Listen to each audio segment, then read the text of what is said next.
Good morning, Trinidad and Tobago. I would like to welcome you to our weekly media briefing held under the office of the Leader of the Opposition, the distinguished Mrs. Kamala Prasad Bisesa, Senior Counsel, Member of Parliament for Siparia. This morning, I will be conducting the media briefing, and my name is Saddam Hussein, the Member of Parliament for the constituency of Barataria San Juan.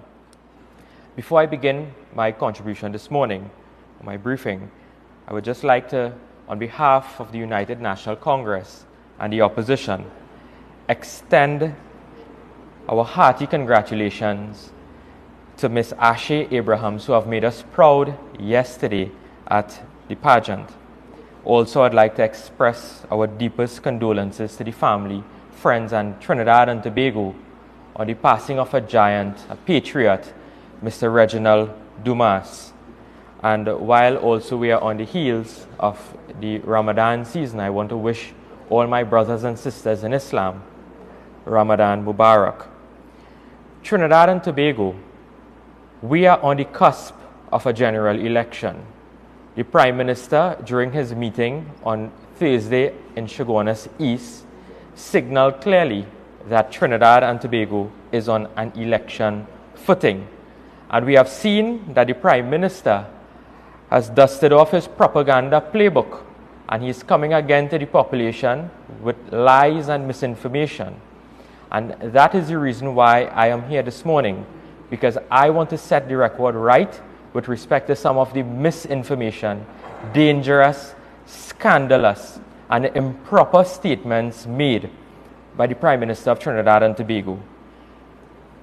Dr. Rowley has assumed the role of Prime Minister about 9 years now, and he has still not properly conducted himself as a Prime Minister of a sovereign democratic state. You have heard the reckless statements, the insulting, denigrating statements that he makes about persons who do not share a similar view with him. You would remember we have other Prime Ministers who have passed through the office of Prime Minister of Trinidad and Tobago, and they have never conducted themselves in such a despicable manner. And Dr. Rowley made some very reckless statements during that particular meeting, and I'm going to address those particular statements in seriatim.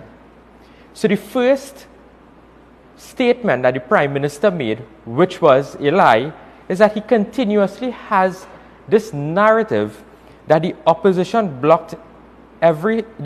at every single attempt blocked legislation in Parliament. That is a complete lie, a total lie. The parliamentary records will show that the opposition, under the leadership of Kamala Prasad Bisesa, supported legislation in about 35 instances of crime-fighting bills, and we made amendments. Our policy was always very clear. If you bring good legislation, we will support it. If you bring bad legislation, we will not support it. And if you bring legislation that we think can be amended or fixed, we will do so. And in several instances, the opposition did in fact file amendments, supported the legislation. And this morning, I'm going to go through one by one the extensive list of legislation that we have supported from the period 2015-16 all the way up until 2023.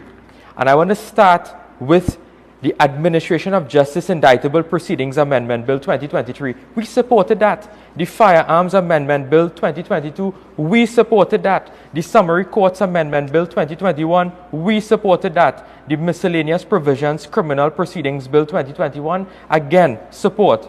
The Sexual Offences Amendment Number 2 Bill 2021. The Firearms Amendment Bill 2021, the Sexual Offences Bill Amendment 2021, the Electronic Payments into Court and Out of Court Amendment Bill 2021, the Mutual Assistance in Criminal Matters Amendment Bill 2021, the Anti-Gang Bill 2021, the Evidence Amendment Bill 2020, the Miscellaneous Provisions Special Reserve Police and Police Complaints Authority Bill 2020, the Cannabis Control Bill 2020, the Domestic Violence Amendment Bill 2020, the Administration of Justice Electronic Monitoring Amendment Bill 2020, the Administration of Justice Indictable Proceedings Amendment Number 3, Bill 2019, the Miscellaneous Provisions, Proceeds of Crime and Central Bank Bill 2019, the Dangerous Drugs Amendment Bill 2019, the Miscellaneous Provisions Law Enforcement Officers Bill 2019, the Tax Information Exchange Agreements Bill 2018, the Mutual Administrative Assistance in Tax Matters Bill 2018, the Firearms Amendment Bill 2019, the Bail Amendment Bill 2019, the Civil Asset Recovery and Management and Unexplained Bill 2019, the Administration of Justice Bill Indictable Proceedings Number 2 Bill 2019, the Sexual Offences Amendment Bill 2019, the Trespass Amendment Bill 2019, the Miscellaneous Provisions, Proceeds of Crime, Anti-Terrorism and Financial Intelligence Unit of Trinidad and Tobago Bill 2018, the Administration of Justice Indictable Proceedings Amendment Bill 2018, the Payments into Court Bill 2018, the Anti-Gang Bill 2018, the Anti-Terrorism Amendment Bill 2018, the Miscellaneous Provisions, Mutual Assistance in Criminal Matters, Proceeds of Crime, FIU, Customs and Exchange Bill 2017, the Miscellaneous Provisions, Trial by Judge Alone Bill 2017, the Tax Information Exchange Agreements, United States of America Bill 2016. How could Dr. Rowley, after hearing that list, still maintain that the opposition does not support legislation? I have taken the time to put on the record all of the bills with respect to crime fighting that we have supported this particular government with. And we have continuously told the government that law and legislation alone cannot fight crime. You need a holistic fight against crime. You need policies. You need programs to the youths. You need to build back the educational infrastructure that we left. You need to give people jobs in this country. You need to give people hope and opportunity in this country. You cannot just go to the parliament, pass laws, and expect that to be a panacea for this crime situation. You have left Trinidad and Tobago unattended for the last 9 years, and that is why we are in this situation. The situation will only get worse because this Prime Minister does not have a handle on crime. And if Dr. Rowley wants to continue this false, misleading narrative with respect to legislation, I want to point out to Dr. Rowley, when he was in opposition and the conduct of the PNM when they were in opposition in the period 2010 to 2015, you know, he comes to say they supported the government, they supported the partnership government. That is a complete lie also. Look, the parliamentary record will show you that the PNM did not support the Constitution Amendment Capital Offences Bill 2011. That was the bill to categorize murder to see that whether or not we could have the death penalty inflicted on those who commit the most heinous of murders. Didn't support that, you know. The PNM did not support the Miscellaneous Provisions Remand Bill of 2010. They did not support the Administration of Justice DNA Bill in 2011. They did not support the Administration of Justice Electronic Monitoring Bill of 2011. The Bail Amendment Bill of 2018. Do you know they voted against that? They voted against the Miscellaneous Provisions Defense and Police Complaints Bill of 2013. They also voted against the Miscellaneous Provisions Administration of Justice Bill 2014. And yet Dr. Rowley will come in 2024 to tell the population that the opposition don't support legislation. A complete fabricated lie. Complete fabricated lie. And then he goes on the platform and he's annoyed. He tells the population that the UNC should stop talking about crime. I want to tell Dr. Rowley very clearly this morning, we will not stop talking about crime. We will continue to talk about crime because that is our duty. It is our duty to hold the government to account. We will speak about crime because it affects everyone. Crime diminishes the standard of living. If we get into government or when we get into government, we will also talk about crime because that will be our responsibility to provide safety for the nation and its citizens. Dr. Rowley wants us to stop talking about the murder of 11-year-old Ezekiel Paria, whose aspiration was to be a pilot but was shot dead. He wants us to stop talking about the brutal home invasion of a 68-year-old businessman, Mr. Reuben McSween, the chairman of West Shore. He wants us to stop talking about this, that his government presided over the highest murder rate in the history of Trinidad and Tobago.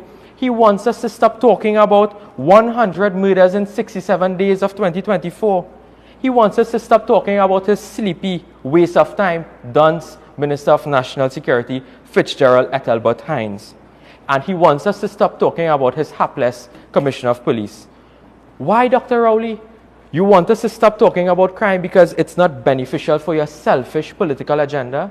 I say no. We will talk about crime. We will go to the lengths and breadth of Trinidad and Tobago and talk about crime because it is your responsibility to keep the citizens of this country safe. It is our duty. We will not waver from our duty. We will continue to hold your government to account because you have no control or no management for this situation. And then he tells us, he says the UNC has not presented a single policy or a plan for crime. You hear a lie? You hear a lie? That is an absolute lie. Where's Dr. Rowley? Under a rock? I know he's a geologist. But we have presented stand your ground legislation. We have called for specific legislation to address the home invasion crisis. We have called for legal gun ownership for law-abiding citizens. We are encouraging gated communities. Every other Monday, we are out speaking to experts, speaking to the general public to devise more and more plans and policies because crime involves every single citizen. And Kamla Prasad-Visesa and the UNC understands that. Dr. Rowley does not want to speak to anyone. We are holding our crime talks and we will not stop holding our crime talks and our crime consultations. We also have put out there since 2015, 2020, that when we get back into government, we will establish 3 separate ministries of national security, 3 divisions, one being the Ministry of Defense, one being the Ministry of Home Affairs, and one being the Ministry of Justice, because we understand that this is a holistic fight. And then he goes to the platform again and he says, you know what? That the PNM is providing opportunities. Priority expenditure for youth programs. Well, I laughed. I had to laugh. Because when you look at the statistics of these youth programs that Dr. Rowley is speaking about, it is inconsistent with what he's saying on the platform. For example, I will give you the facts because I worked with my receipts. And the facts are, under the GATE program, as at June 2015, there were 59,605 persons receiving funding. As at June 2023, that figure dropped to 20,488 persons receiving funding. The HYPE program, as at June 2015, there were 771 trainees enrolled. As at June 2023, there were only 203 trainees enrolled. Under the HELP program, the Higher Education Loan Program, there were 2,233 persons receiving the HELP loan as at June 2015, when we demitted office. At June 2023, there were 440 loans approved. And then he says that they are prioritizing youth programs in this country. The MUST program, as at June 2015, when we left government, there were 3,210 persons registered. Under Dr. Rowley, as at June 2023, 190 trainees enrolled. That's about 3,000 persons fell out of that program. Under the NESC, 1,735 persons benefited from that program. As at June 2019, 464 trainees were enrolled. Under the CCC program, approximately 2,400 young persons were enrolled. Under the PP government, under Dr. Rowley, 863 trainees were enrolled. The OJT program, something that Mr. Manning started, something that we continued, and we built upon it. 7,533 trainees received placements under the PP government, under the Dr. Rowley government, as at June 2023, 1,602 trainees. 1,602 trainees. That is about close to 6,000 persons fell out of that program. Under the MyPart program, the expenditure for that program under the PP government was $10.2 million. Under Dr. Rowley is $717,000, less than $1 million. Shameless. Shameless, Dr. Rowley, for you to go on a platform and spread such misinformation to the public. But more of that will come Trinidad and Tobago because he is on election mode and he is reading from his propaganda playbook that he continuously used for the last 10 years. Then he goes on the platform and says, you know what? People want too much. People in this country want too much. This is the same man whose salary is being increased to 80,000 TT dollars per month. 80,000 TT dollars per month. This is the same man whose salary is going to be increased by 33%, but yet the population must take 4% and stay quiet. This is the same man that receives that past pension that will benefit him when he demits office. He and his government took that decision for indexing of pension. And I saw one newspaper report said that the government rejected that SRC report, and I want to just clear up that. On Wednesday, Minister Imbut made a statement in Parliament, and that statement was to the effect that when they reviewed the SRC report, they developed or they identified some anomalies. And the Chief Justice would have written based on some of those anomalies. For example, the judges of the Industrial Court, their remuneration package was in fact lowered. And there were other anomalies identified. However, Minister Imbut did not identify the Prime Minister's increase as an anomaly. So they did not reject the report. In fact, what they said, what Minister Imbut said, is that they identified a list of anomalies, they sent it to the Salaries Review Commission, gave them a 2-month deadline to report back to the Cabinet. And after that 2 months, even if the anomalies exist, Cabinet will take a decision. So Trinidad and Tobago, be very wary about what was said in Parliament. The government did not reject the SRC report, which increases the Prime Minister's salary to $80,000 per month, which is a 33% increase from his current salary. People want too much. And the people want too much, so you must take away from them now. This is the same man who wants to implement property tax in this country. Property tax. We have taken note of the complaints of citizens in this country receiving these exorbitant amounts of tax being payable on their property that they worked hard for, that they would have built, that they would, what is strange is that they would have never rented it out, but the government is using an annual rental assessment to determine how much property tax you are going to pay. You are going to pay. Look, last night someone called me, very prominent person, said that she received assessment for her property and the address is wrong and that her name is spelled incorrectly. But there are other issues that persons are facing, that persons with houses that are not valued the amount that they're putting on, is that you have a right, and I want to advise Trinidad and Tobago of your right this morning. You have a right to object. If you are dissatisfied with the assessment, object. That is your right. Under the Valuations of Lands Act, and I could probably explain the two assessments you will get. You will get an initial assessment from the Valuations of Land Division saying that your property is valued X amount and this is the annual rental value.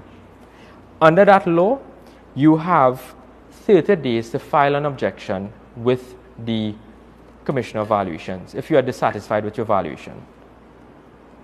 If that valuation goes through, they will now use that value to calculate what you will pay on property tax. So residential properties, it's 10% of the annual rental value and you calculate 3% on the remainder.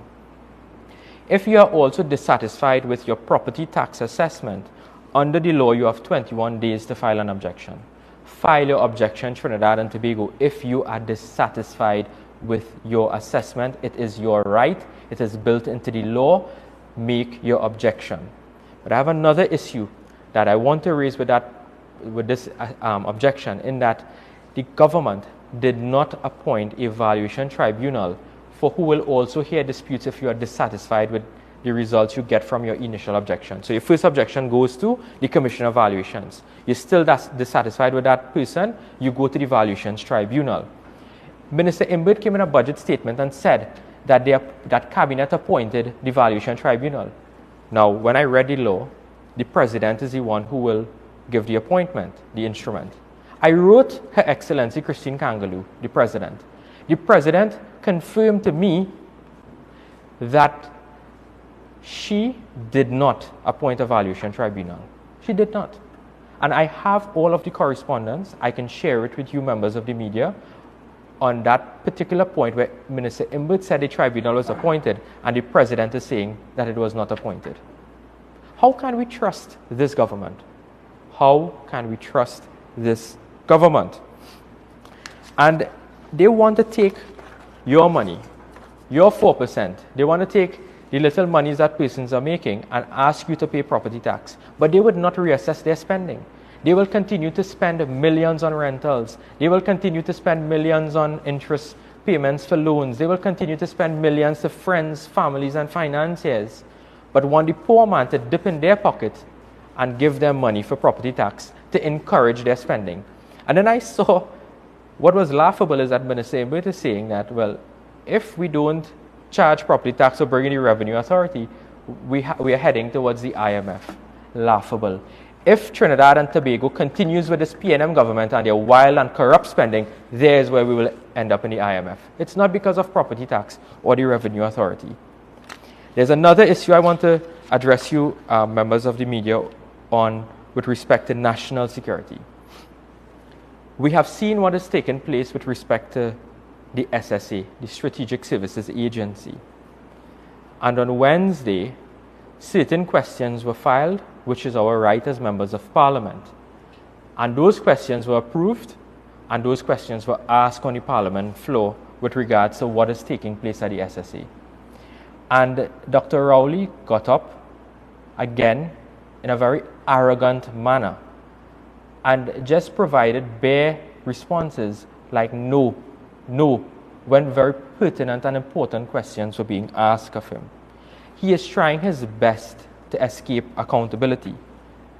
One simple question Dr. Rowley has to answer, and that question is whether this entire issue at the SSA is due to two senior cabinet ministers' phones being tapped and intercepted.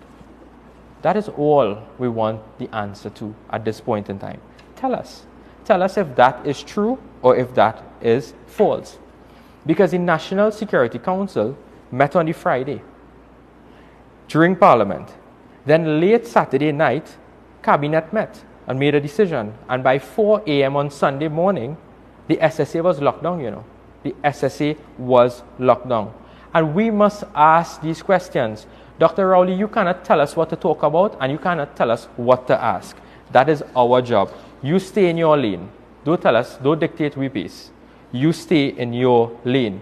Because at the end of the day, the SSA has spent about $2.1 billion of taxpayers' monies from the period 2015 to the period 2024. For this fiscal alone, $270 million, $270 million was allocated just for the SSA alone.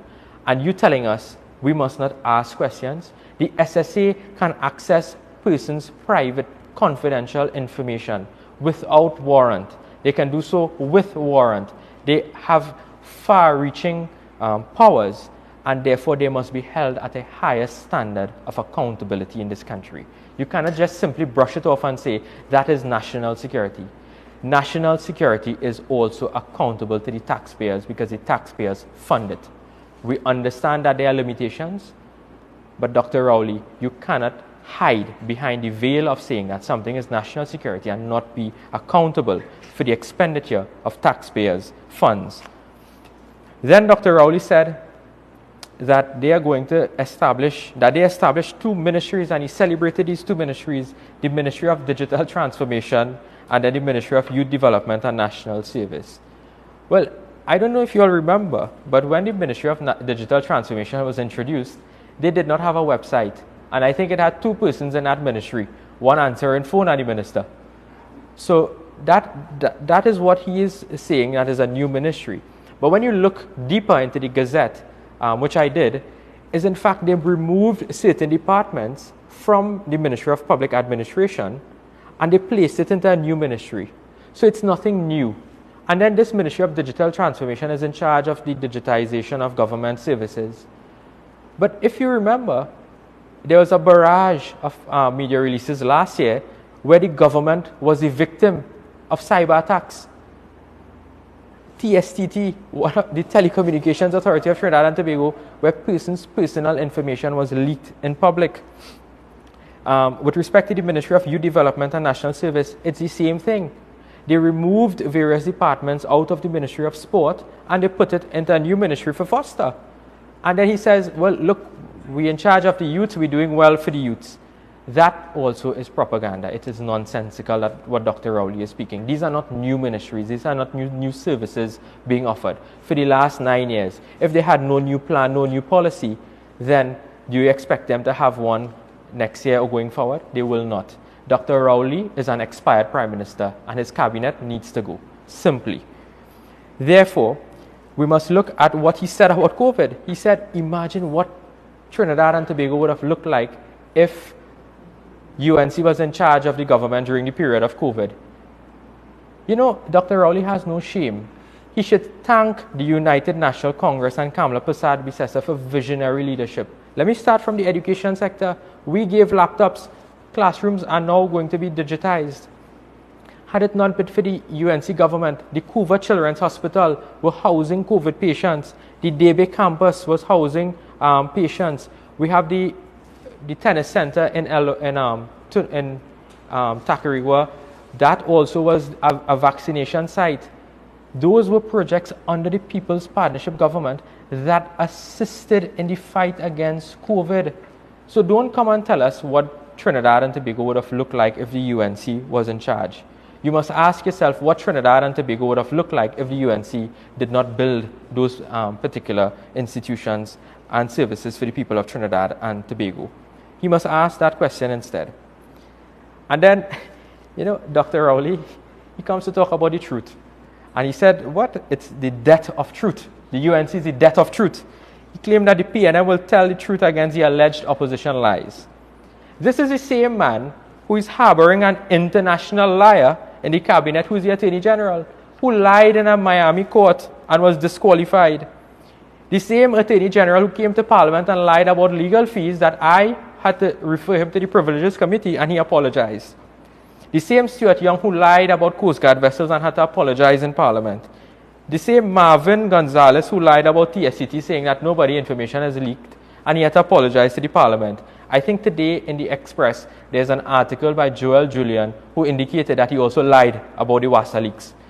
He's saying that the one newspaper, The Guardian, is saying that there are 50% water leaks, and that is not true. And on 3 separate occasions, they quoted that minister by saying that he, in fact, admitted that 50% of the water in this country is waste because of water leaks. And then you have Dr. Rowley with the infamous lie of email gate. Dr. Rowley, the PNM is the death of truth in this country. The PNM is the death of truth in this country. Do not blame the opposition. Do not blame the opposition. And then he says that that Kojo must not question his wealth. Why? Why Mr. Kojo should not question your wealth? You are not beyond reproach. You are accountable to the people of Trinidad and Tobago.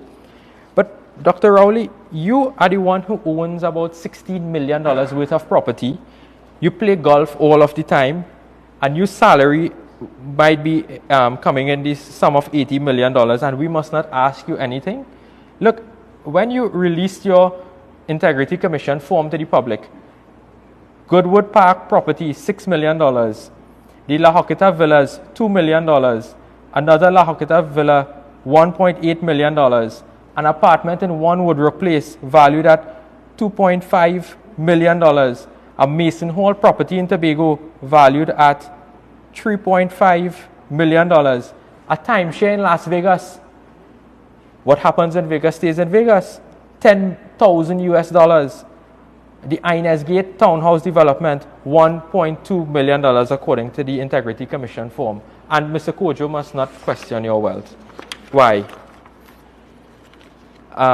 With respect to Dr. Rowley going on a tirade and one of his rants about the opposition leader, with respect to foul thief case and about senior counsel status and all that nonsense that he continues to spew, because again, he's on election footing.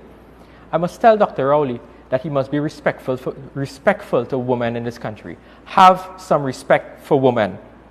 On Thursday night, he made these comments on the eve of International Women's Day, where the world celebrates women. This man was degrading and berating the opposition leader. The opposition leader has a fine legal career.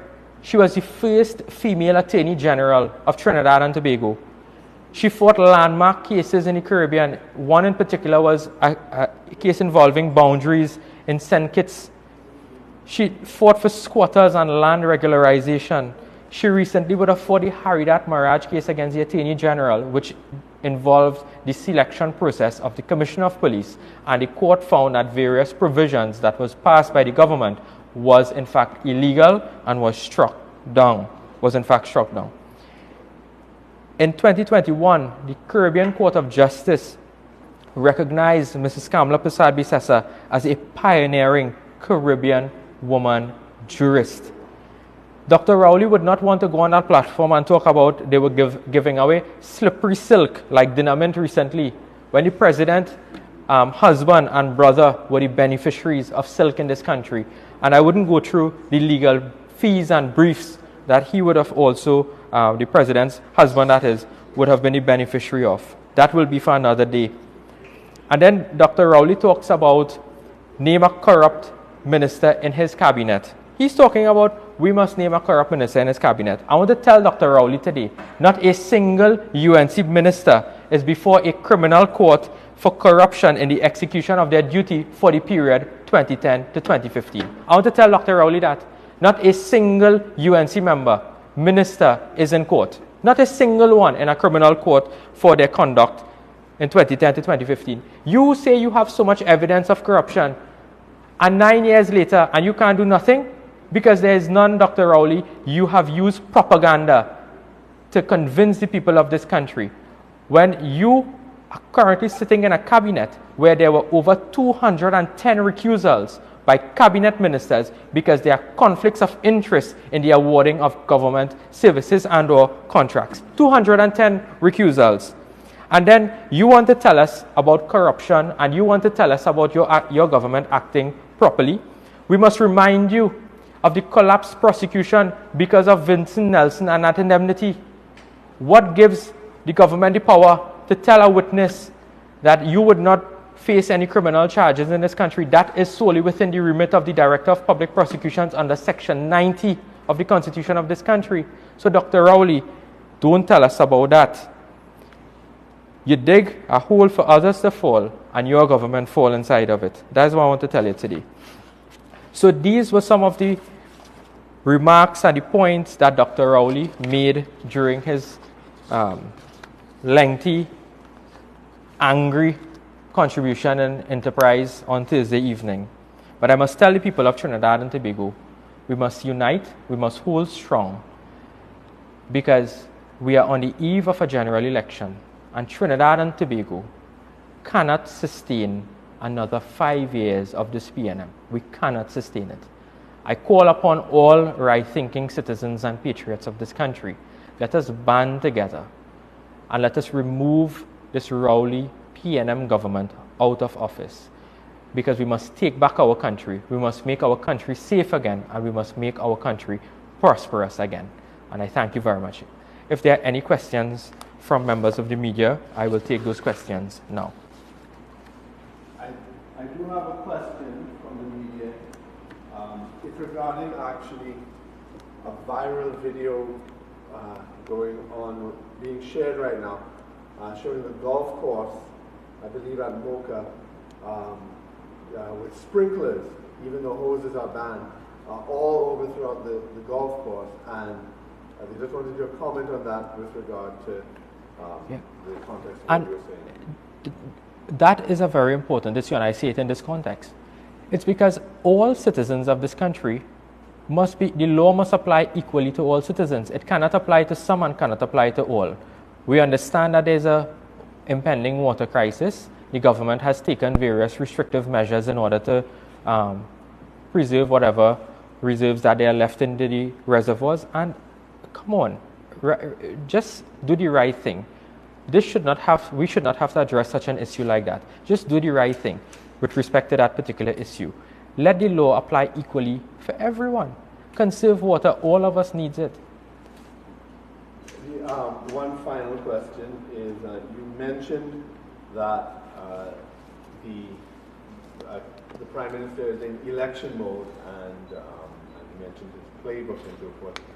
There are other political analysts who say that there's no early election.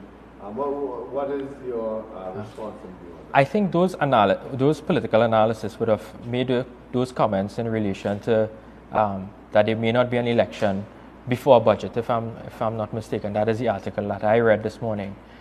I would say this to the country. Based on Dr. Rowley's comments, it seems as though he is in campaign mode, heavy campaign mode. You can tell from the rollout of meetings. You can tell from the propaganda on the platform. Nothing prevents the government from coming in a mid-year review, passing a supplementation budget to increase expenditure on the initial budget that was passed in 2023. And you might very well see a lot of election goodies in that bag. We ask the people of Trinidad and Tobago, don't be fooled. They could not have delivered in the last 9 years, and they will not be able to deliver in the next year. We ask the people of Trinidad and Tobago to do the right thing and remove this Rowley government from office. So I want to thank you very much, members of the media. I want to encourage all of those who are listening to us live on the various social media platforms that tomorrow night we will be in the constituency of Pointe-a-Pierre, in the Macaulay Community Center, where we will be holding our Monday night report under the leadership of Kamala Prasad-Bissessar. She will be the feature address speaker, and we have a very powerful lineup of speakers at that Monday night report. So I thank you very much, members of the media, for joining us today, and I wish you a safe and enjoyable weekend, and Ramadan Mubarak to the Muslim community. I thank you very much.